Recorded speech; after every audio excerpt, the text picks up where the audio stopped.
Assalamualaikum warahmatullahi wabarakatuh.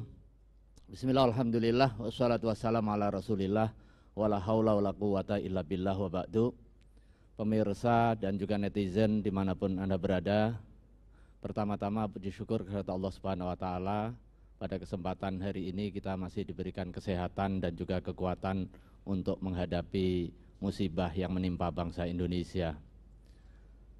Pemirsa dimanapun Anda berada, COVID-19 hingga kini masih menjadi ancaman serius bagi kelangsungan bangsa Indonesia. Ikhtiar terus dilakukan baik oleh pemerintah maupun oleh masyarakat, termasuk oleh lembaga agama. Untuk itu butuh kebersamaan kita. Ini adalah ujian kebersamaan kita untuk bahu-membahu secara bersama-sama sesuai dengan kompetensi kita guna menangani dan juga menanggulangi COVID-19 agar tidak terus mewabah. Hadirin, Majelis Ulama Indonesia sebagai wadah berhimpun ulama, zu'ama dan juga cendekiawan muslim telah menetapkan hati untuk terus berkontribusi. Kontribusi keagamaan di dalam penanganan dan juga penanggulangan COVID-19 semata untuk kepentingan hifdzun nafsi dan juga hifdzuddin secara seiring dan juga sejalan. Setidaknya ada 3 fatwa yang terkait dengan masalah COVID-19. Fatwa yang pertama, fatwa nomor 14 tahun 2020 tentang pelaksanaan ibadah pada saat wabah COVID melanda.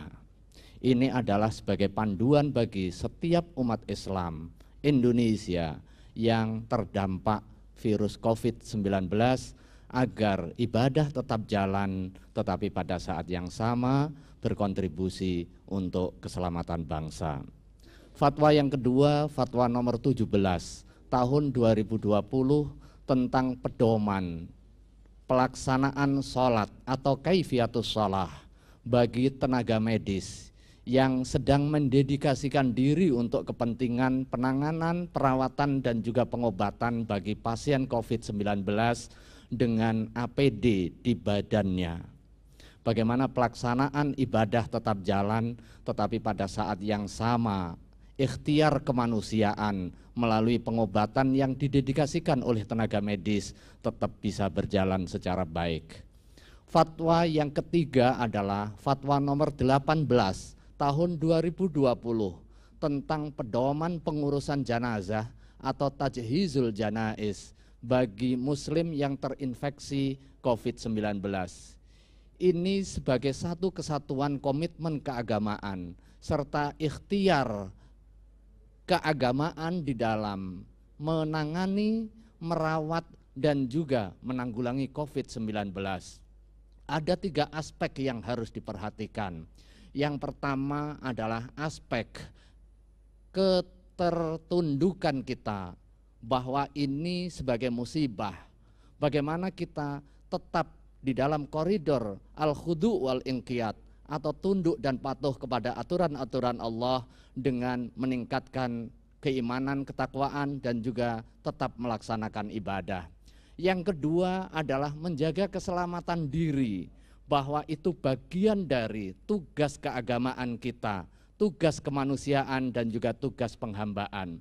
Yang ketiga adalah memastikan keselamatan orang lain dan juga proses-proses perawatan, pengurusan jenazah harus sesuai dengan ketentuan agama dan juga protokol kesehatan. Ada hal yang perlu kami sampaikan pada kesempatan hari ini mengenai substansi fatwa nomor 18 tahun 2020 tentang tajhizul janazah agar ini bisa dijadikan pedoman bagi umat Islam di dalam tajhizul janaiz terhadap saudara-saudara kita yang terkena wabah COVID-19 dan kemudian wafat karenanya. Kemudian yang kedua, ini juga panduan bagi tenaga kesehatan, petugas yang mengurusi jenazah agar memastikan 2 hal sekaligus, memastikan kepatuhan agama dan juga memastikan keselamatan jiwa. Yang pertama yang perlu difahami bahwa setiap muslim yang menjadi korban COVID-19 secara syar'i adalah syahid fil akhirah, memiliki kemuliaan dan kehormatan di mata Allah Subhanahu wa taala. Karenanya secara khusus dari lubuk hati yang terdalam, saya Asrorun Ni'am Soleh mengucapkan bela sungkawa kepada keluarga yang kebetulan ditimpa musibah dan kemudian salah satu keluarganya wafat karena wabah COVID-19. Percayalah ini adalah ujian dan di mata Allah Subhanahu wa taala yang wafat diberikan status syahid fil akhirah. Akan tetapi di dalam konteks hak-hak duniawi ada hal yang harus dipenuhi, yaitu mulai dari pemandian, kafanan, kemudian pensolatan, hingga kemudian penguburan. Protokol-protokol kesehatan perlu dijaga, tetapi pada saat yang sama ketentuan agama harus ditaati. Mulai dari memandikan. Proses memandikan tidak mesti harus dilepas baju. Proses memandikan jika mungkin dilakukan proses pengucuran air ke seluruh tubuh. Tetapi jika tidak dimungkinkan, agama memberikan kelonggaran dengan cara ditayamumkan. Tetapi jika juga tidak dimungkinkan untuk proses pemandian dan juga penayamuman karena pertimbangan keamanan atau pertimbangan teknis yang lain, maka dimungkinkan atas dasar ad-darurah asy-syar'iyyah kemudian langsung dikafankan. Proses pengafanan juga demikian. Ada ketentuan-ketentuan dengan menutupi seluruh tubuh.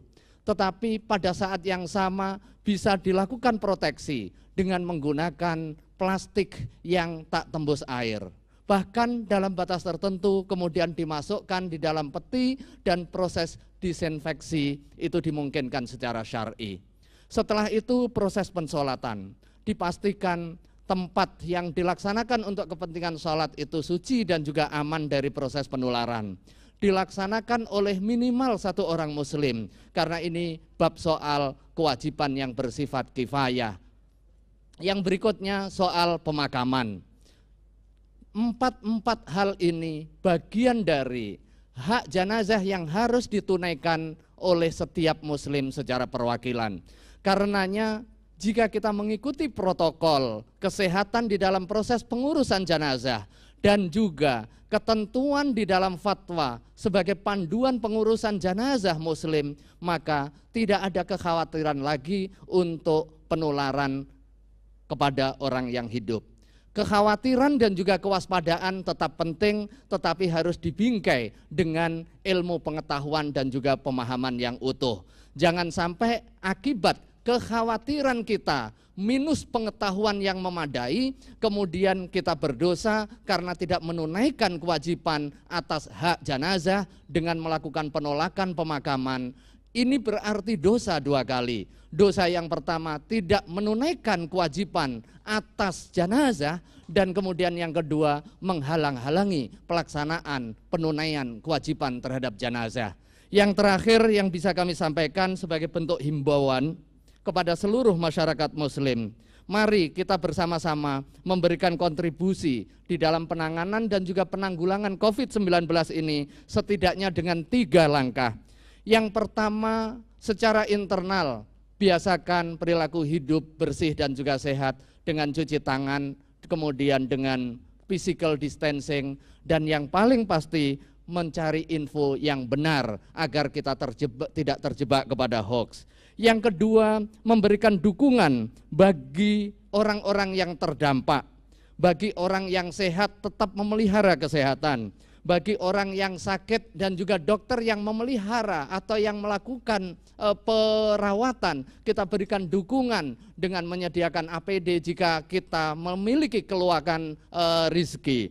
Kemudian tidak melakukan hal-hal yang kontraproduktif bagi penanganan dan juga penanggulangan COVID-19. Saya kira itu yang bisa kami sampaikan. Mudah-mudahan bangsa Indonesia segera diberikan kekuatan untuk bisa menanggulangi dan juga menangani COVID-19 ini, sehingga kita diberikan keamanan, keselamatan, dan juga kesejahteraan. Terima kasih. Wallahu a'lam bishawab. Wassalamualaikum warahmatullahi wabarakatuh.